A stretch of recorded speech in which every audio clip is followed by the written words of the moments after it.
Member for Newland. Thank you, Mr Speaker. My question is to the Minister for Education. Can the Minister update the House on how South Australian students are benefiting from investment in education right across our state? Minister for Education. Thank you, sir. It's a great pleasure to have this question from the member for Newland, who is a regular caller and correspondent in relation to supporting students and schools and preschools in his area. And I'm sure that he is excited, as many of them will be, that from Banksia Park to Kersbrook, from Ardtornish to Modbury, all of the schools and all of the preschools in his seat, all of the public schools and preschools in his seat, and indeed around South Australia, will benefit from the budget handed down yesterday in terms of $30,000 grants for every preschool in the government system in this state, which of course builds on the work that with $20,000 grants which they have been happily spending over the last 4 or 5 months since we announced that first round on urgent maintenance projects or ways to lift the preschool. In every school, a grant of between $20,000 and $100,000, the quantum of the grant dependent on a number of things, the size of the school, particularly whether the school has missed out in other recent infrastructure projects, and we'll be providing that information to schools and indeed members of parliament that detail soon.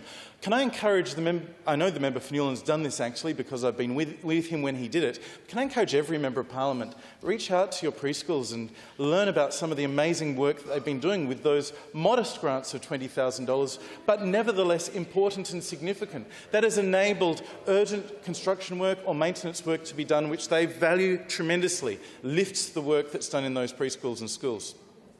Beyond this week's budget, which of course also provided a further opportunity for non-government schools to also leverage the non-government schools grants and loans scheme, which was established before the election, and an extension of that has been welcomed. There are some dramatic improvements that have happened in education. The member asked not just about the investment, the input if you like, but also about the benefits, the outcomes in education. And of course that's something that our government takes seriously, not just what we put in, although I identify we have dramatically increased recurrent funding in education and we have dramatically increased capital funding in education, both at well and truly record levels and well and truly above the settings and the quantums announced by our predecessors before they left.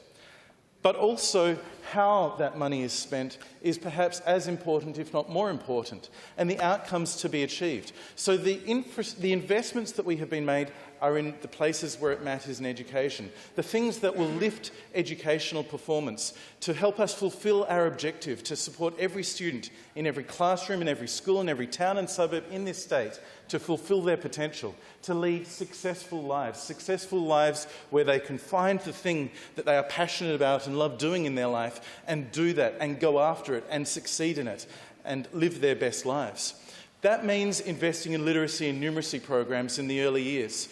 Now, I gave credit at the press conference last week. I've given credit in this House before to the former Minister Susan Close, the member for Port Adelaide, for instigating a trial of a Year 1 phonics check, the first state government to do so in 2017. And that was a worthy trial.